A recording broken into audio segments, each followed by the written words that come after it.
This is Prime Crime Network.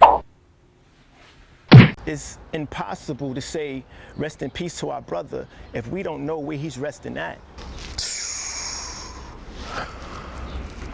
I'm sorry, It's not how Abdur Rahim Braddox wants his best friend, Martin Wright, to be remembered.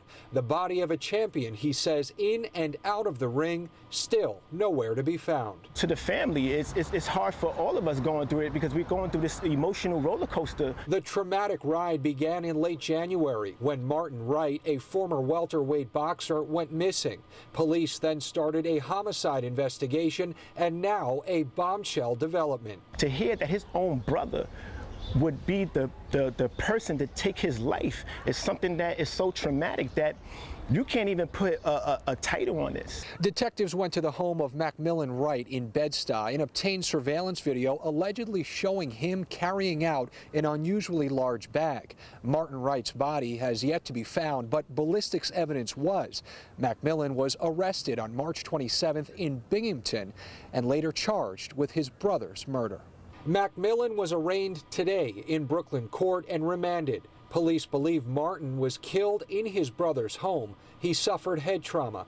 Another man, Craig Smith, has been charged with helping dispose of the remains. Steps toward justice, but not yet closure. If we definitely could get his body back so we can clothe him, we can put him in a casket and we can send him off properly so we can have a proper burial and a remembrance of our brother.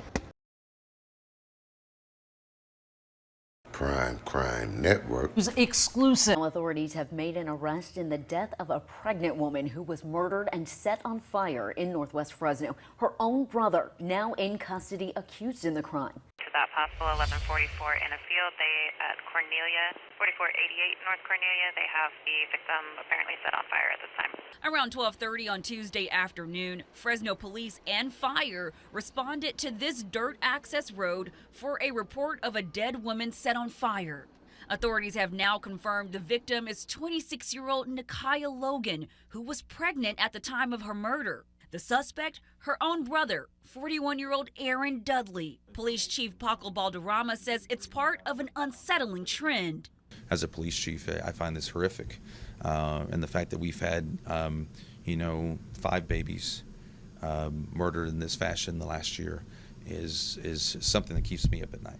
Detectives believe Logan and her unborn child, baby Noah, had been stabbed numerous times. They say that stabbing happened just a few blocks away from the home Logan shared with her mother and brother. This is not the first time authorities were at that home.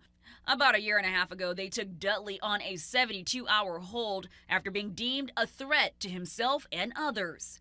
Police say this time when they arrived, Dudley was trying to cover up the murder. But this is a person who had the wherewithal to try to clean up the evidence, try to dispose of the body, ran when the police came to knock on the door to see what was going on.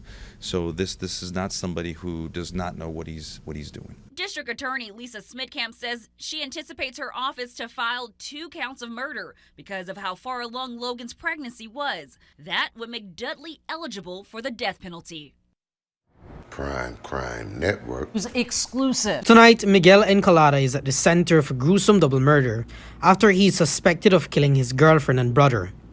This morning, the Ladyville man reportedly murdered 50-year-old Desiree Gonzalez and 25-year-old George Rochester and took a photo lying on their bodies, which he uploaded to social media. He then called over a relative who stumbled upon the crime scene and ran to the Layville police station to inform officers of what he had seen. Senior Superintendent of Police Raimundo Reyes says cops then arrived at the Scissors Tail Street home and detained Encalada, who was found inside the home. Sometime after 12 p.m., information was received of a shooting incident at this address where police made checks and discovered the lifeless body of 2 individuals inside the house. And as a result, the investigators were called in along with the scenes of crime to process the scene. What have investigators been able to establish so far? At this present moment, we know that we have the body of a male person with what appears to be head injuries, as well as that of the female. At The investigation is somewhat pretty young at this moment. We have one person in custody who we intend to interview, as well as other relatives, to try to establish what actually transpired or if they could assist with the investigation. Police are yet to establish several key pieces of information that would tell the whole story. At this time, police are unable to say how the victims were killed and at what time. Our newsroom spoke to a relative who stated that Rochester was picked up from his home early this morning and was not heard from since then. The horrific ordeal has sent shockwaves throughout the community. Ladyville Chairman Bernardo Bennett grew up with Encalada and Gonzalez and says he never heard of the couple having any issues. I know the family very well, Miguel and Desiree, and the young man George. I've heard the three names involved. No, they own a business. They run a business right behind me, Big Mama's restaurant. And I come here a lot, visiting them, and they were productive. They seems very, very, very happy together, running their business and living life. So this is definitely a shock to this community. Gonzalez was a mother of 7 and Rochester was a father of 1. According to relatives, Rochester may have been gunned down outside and later dragged into the home through a window, while Gonzalez was bludgeoned to death. But what may have sparked such a brutal and cold-blooded murder? According to SSP Reyes, investigators are working to establish one. During the interviews, we intend to discover what actually is the motive, if we could establish that at the end of the day. Encalada and Gonzalez are both well-known figures in the village, and 1 year ago the pair opened a restaurant and barber shop at their home. Bennett described them both as hard-working individuals, whom he never believed would be involved in such a tragedy. Miss Desiree and Miguel, all of us grew up in Ladyville. All of us grew up going to primary school and then to high school, and so it's unbelievable. She's a outgoing person, productive person. She all into business and try to prosper in life. And like I said, there are two persons who were really in their business, wanting to make life and making life. People always come to the establishment to have fun, and they seem jovial. So something like this happened, still at shock. The Encalada, Miss Desiree, Mr. Roland family, all of us grew up in this village, so all of us know each other very good from childhood growing up. Encalada previously lived a stone's throw away with his wife, who he parted ways with some 3 years ago. Relatives of the victims believe that Encalada may have staged the scene of the crime and painted a false narrative.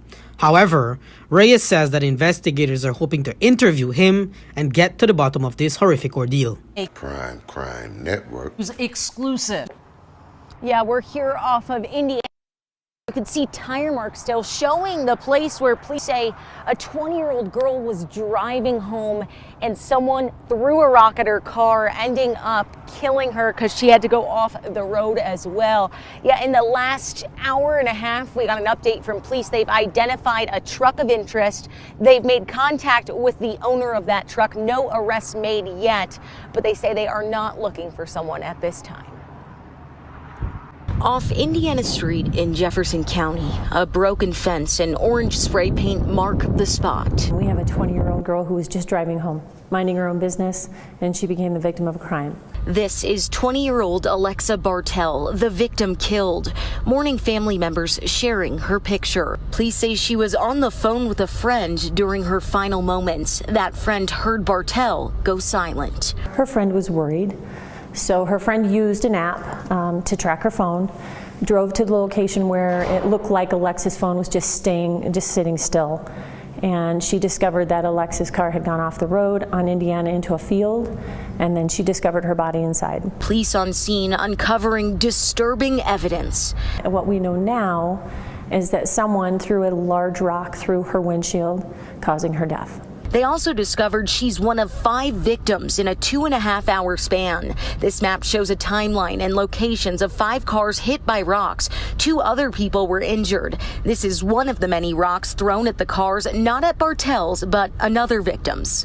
These are large landscaping rocks, 3 to 4 to 5 inches large. These are not games. These are people's lives, and what happened last night should never have happened. Victims who survived to speak with police identified a light-colored truck or SUV. This afternoon, Jefferson County Sheriff sent out these pictures of a light-colored 4-door Dodge Ram. Around 3:30, they told us they located this truck, identified, and contacted the owner. Thank you for watching Prime Crime Network, your source for urban and suburban and around the world news. Hit the subscribe, like, and the notification bell. And check us out on PrimeCrimeNetwork.com.